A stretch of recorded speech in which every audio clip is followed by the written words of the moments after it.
Isaac was also fascinated by was he could track on time. The clock of the day wasn't very accurate, and he thought he could do a better job. He charted the movement of shadow from sunrise to sunset. Then he hammered peg into wall to create a sundial.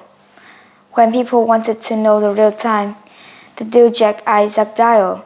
For telling time indoors, he designed a clock with a wooden dial turned by steady dripping of water. He also built a tiny windmill with a mouse to run it. But unfortunately, the subject taught at school didn't interest him. He didn't study and he was at the bottom of his class. One day, a boy who was a good student kicked him in the stomach. Isaac immediately challenged him to a fight, which everyone surprised. He won. Isaac was very good at holding a grudge. Just winning the fight wasn't enough for him. He wanted to beat his enemy in school as well. So he finally began to study. Soon he rose to the top of the class. The main subjects at school were Latin and Greek. Both would be useful to him later on, because almost all the most important books and articles were still written in this language. He may have also learned some simple, useful arithmetic and geometry. Hannah thought of education mainly as a way to make her son a good farmer. Soon she decided it was time for him to practice running a farm. So she took him out of school. The idea of growing crops and taking care of animals bored Isaac.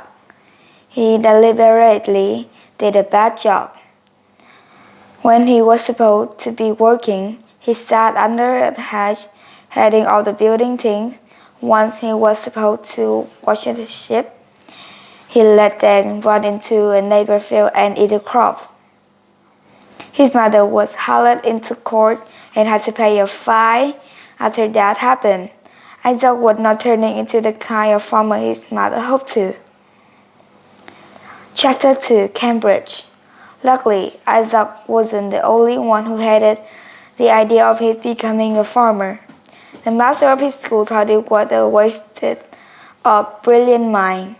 Along with Isaac's uncle, he managed to talk Hannah into letting her son go to a university. So at 18, Isaac left for Trinity College. This was part of Cambridge University. He would spend the next 40 years living there, first as a student and then as a professor. Newton's first man at Cambridge was let down. Even though Hannah was well off, she didn't want to pay his fee. So he had to enter as what's called a Caesar. This meant he worked as a servant to the richest student. Most of them were more interested in having a good time than in learning.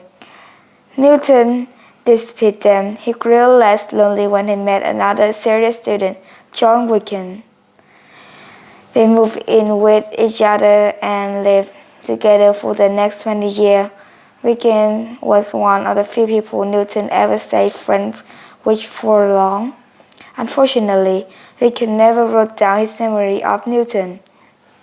Study at Cambridge was still based on ancient Greek and Latin philosophy, especially the writing of the Greek philosopher Aristotle. Aristotle was a brilliant man, the Newton of his time, but he had lived in the 4th century BC. Over 2,000 years later, knowledge in many areas had moved much beyond what he taught. Observation of the world around him, however, it was even more important to him for an idea to make sense. He didn't always test his idea against reality. For instance, he thought that human males, being bigger and stronger, would have more teeth than human female. That seemed reasonable to him. If he had actually looked in men and women's mouths, he would have seen that he was wrong. In centuries after his death, other scholars often just accepted what Aristotle had said as the truth.